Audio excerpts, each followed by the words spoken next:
جن لوگوں میں درد نہیں ہے ان میں کیسے پیدا ہو سکتا ہے؟ یہ درد زندگی کے اندر اللہ تعالیٰ کا خاص احسان ہے۔ ایسا کوئی انسان نہیں جس میں درد پیدا نہ ہو، اور قسمت والے وہ ہیں جن میں درد پہلے پیدا ہو گیا۔ بدقسمت ہیں وہ جن کا درد آخر میں پیدا ہوا۔ درد جو ہے محبت والوں کا کام ہے۔ کسی کو اگر کسی سے خوشی ہو تو وہ خوشی دیر پا نہیں ہوگی، اور یہ خوشی چھن جانے سے درد پیدا ہوگا، کیونکہ خوشیاں ٹوٹتی رہتی ہیں۔ جس کو درد نہیں ہے اسے خوشی نہیں ہے، جس کو درد نہیں ہے اسے محبت بھی نہیں ہے، جس کو درد نہیں ہے اس کو وابستگی بھی نہیں ہے، کیونکہ ہر وابستگی نے درد بننا ہے، ہر حاصل نے محرومی سے درد بننا ہے۔ یہ بن کے رہے گا اور یہ رک نہیں سکتا۔ اس لیے زندگی کے اندر جن لوگوں میں درد نہیں ہے اللہ تعالیٰ انہیں درد عطا فرمائے اور تکلیف نہ عطا فرمائے۔ درد خوبصورت چیز ہے، یہ عطا ہے۔ اللہ تعالیٰ نے فرمایا ہے میرے بندے وہ ہیں، یعنی وہ کم ہنستے ہیں اور روتے زیادہ ہیں۔ جتنے صاحبان مرتبہ ہیں وہ درد سے گزرے ہیں۔ راتوں کو جاگنے والے اور رونے والے صاحبان درد ہیں۔ وہ اس لیے مرتبے والے ہیں کیونکہ ان کو درد عطا کیا گیا۔ درد جو ہے یہ اللہ کے اپنے قریب والے لوگوں کو عطا کیا جاتا ہے۔ اس کے لیے دعا مانگی جاتی ہے کہ یا اللہ مجھے احساس کی دولت عطا فرما، آمین یا رب العالمین۔ پھر احساس کی آنکھ کھل جاتی ہے۔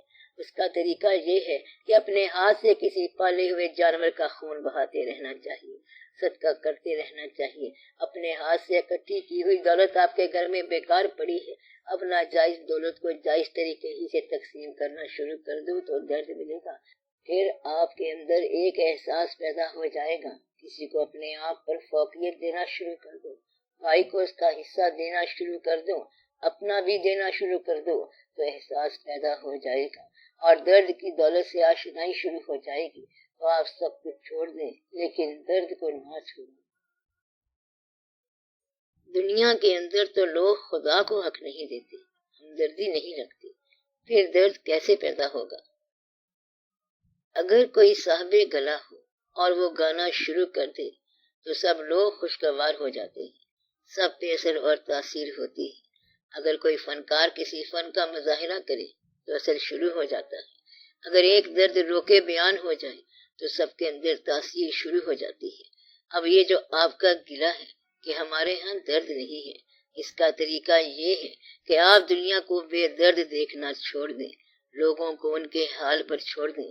آپ نے ذاتی طور پر جو غم حاصل کیے ہیں ان کو یاد کرنے کا وقت بھی نہ نکالیں، یعنی کہ یہ سمجھیں کہ جو غم حاصل ہوا وہ متاع بے بہا تھا، مگر وہ بھی سیلیبریٹ کرنے کا، یاد کرنے کا وقت نہیں رہا۔ اس لیے اس قسم کی مصروفیات سے ہٹ کر آپ اپنے آپ کو آواز دینے کا سوچا کریں، گزرے ہوئے لمحات کو آواز دیں، آنے والے وقت کو دیکھا کریں۔ آپ کبھی کبھی بزرگوں کے مزار پر جایا کریں تو وہاں پر آپ کو اپنا مزار نظر آنا شروع ہو جائے گا، اور پھر وہاں آپ کو آواز آنی شروع ہو جائے گی۔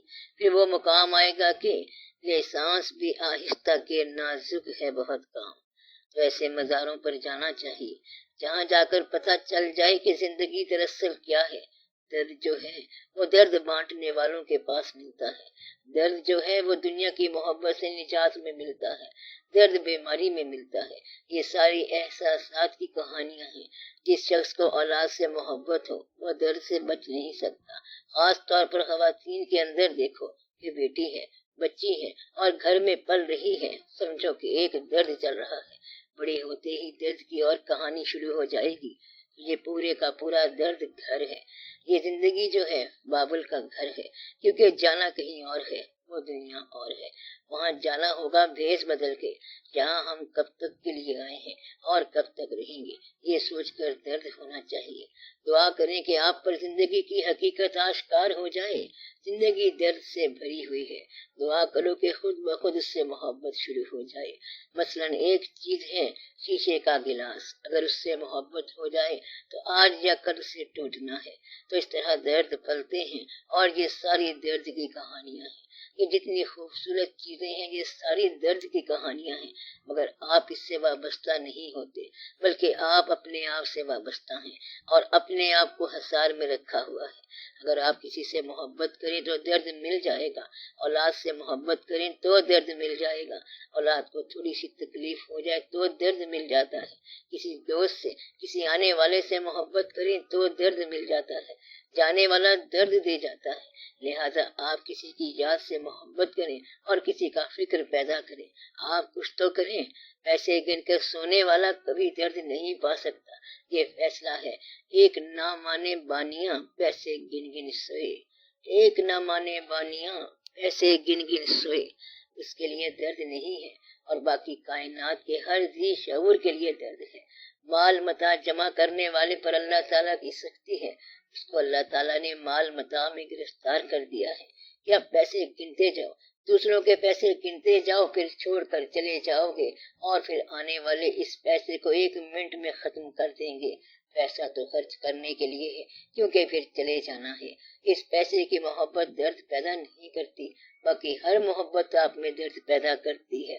اگر جاگنا شروع کر دو، تخلیہ میں چلے جاؤ تو درد مل جائے گا۔ غور کریں کہ اگر ایک آدمی جس کو زندگی کی ہر چیز راس آ رہی ہے مگر درد پیدا نہیں ہو رہا تو اس نے کیا حاصل کیا؟ ہر آدمی درد سے ضرور آشنا ہوتا ہے۔ اگر باپ نہیں فوت ہوا تو دادا تو فوت ہوا ہوگا، تو پھر اس کو درد کیوں کر نہیں ہوا ہوگا؟ کسی کے ساتھ کوئی نہ کوئی حادثہ تو ضرور ہوا ہوگا، اپنے نہ صحیح تو دوست کے گھر، پڑوسی کے گھر ہی صحیح، مگر آپ کی یادداشت کمزور ہو گئی اور درد کم ہو گیا۔ شکر کرو کہ پرانا واقعہ یاد نہیں رہا، ورنہ تو یہ ہوتا کہ ایک بار آپ جہاں سے گزرے پھر ہمیشہ وہاں سے گزرتے رہتے۔ درد اگر آپ کے دل سے ایک دفعہ گزر جائے تو ہمیشہ نشان رہتا ہے۔ زندگی میں اگر ایک واقعہ گزر جائے تو احساس والا دل ہمیشہ اسے زندہ رکھتا ہے، اس بات کو ہمیشہ یاد رکھتا ہے اور پرانا درد شروع ہو جاتا ہے۔ اس طرح وہ دنیا کے اندر کہانی بن جاتا ہے، درد مقبول ہو جاتا ہے۔ شکر کرو کہ یادداشت کم ہو گئی اور دنیا نے آپ کو کسی اور واقعے میں لگا دیا، کسی اور کام میں لگ گئے اور آپ کو وقت نہیں ملا۔ اگر آپ اپنی پرانی ڈائریاں دیکھیں، پرانے اسکولوں میں جایا کریں، بزرگوں کے پاس جایا کریں اور سلام کیا کریں تو یہ درد ہی درد ہے۔ درد ساری زندگی میں بھرا پڑا ہے۔ کہتے ہیں کہ جو آنکھ روئی نہ ہو اس کو آنکھ کہنا بھی نہیں چاہیے، اس لیے درد کا ہونا ضروری ہے۔ ایک خاص راز یہ ہے کہ عبادت کا متبادل ہے ہی کوئی نہیں، اور اگر کوئی چیز عبادت کے متبادل ہے تو سوائے آنسوؤں کے اور کوئی چیز نہیں۔ تو آنسو ایسی چیز ہے جو عبادت کے متبادل ہو سکتی ہے، اس لیے دعا مانگنی چاہیے کہ یہ آب رواں مل جائے، کیونکہ یہ زندہ دل کی نشانی ہے، اور بے حسی کی نشانی یہ ہے کہ آنکھ پتھرا جائے، کیونکہ ایسا دل بے حس ہو جاتا ہے، پتھر ہو جاتا ہے۔ اور اگر احساس والا دل ہو تو کہتے ہیں آنکھ میں نمی آ جاتی ہے۔ بعض اوقات جدائی میں درد ہوتا ہے، بعض اوقات قرب میں۔ جو آپ قریب ہوتے جاتے ہیں تو وہ قریب آتا ہے اور رکت طاری ہونی شروع ہو جاتی ہے۔ جو کوئی دور جاتا ہے تو جدائی کا درد شروع ہو جاتا ہے، بس اس کے درمیان ساری کہانی ہے۔ تو آپ کو زندگی میں 2 قسم کے آنسو آئیں گے، ایک یہ کہ اتنا قریب ہو گیا کہ آنسو شروع ہو گئے، ایک اتنا دور ہو گیا کہ بس آنسو ہی آنسو تھے۔ بس اس کے درمیان میں آپ کی زندگی کھیلتی ہے، جلوے دکھاتی ہے، ورنہ یہ سب گنتی کے دن ہیں۔ وہ چاہے تو جدائی عطا کرے اور دور ہو کے بھی تقرب عطا کرے تو رکت طاری ہو جاتی ہے۔ چشم پرنم اسی کو کہتے ہیں، چشم بینا یہی ہوتی ہے، اس پر راز آشکار ہوتے ہیں، رموز آشکار ہوتے ہیں۔ اس طرح درد پیدا ہوتا ہے، اور اہل درد کے لیے دنیا کوئی مسئلہ نہیں رہتی، چاہے وہ جو کچھ کرے۔ اللہ ہو تو ہی تو، اللہ ہو تو ہی تو۔ چشم پرنم کا آپ نے فرمایا ہے تو رونے والوں کے پاس تو کوئی بیٹھتا نہیں۔ پاس بٹھانے کی ذمہ داری ہماری نہیں ہے، پاس بیٹھنا اور چیز ہے اور دوری اور چیز ہے۔ آپ اس لیے رونا بند نہ کر دینا کہ کوئی پاس نہیں بیٹھے گا۔ ویسے تو لوگوں کی نفرت سے بچنا چاہیے، بلکہ لوگوں کی محبت سے بھی بچنا چاہیے۔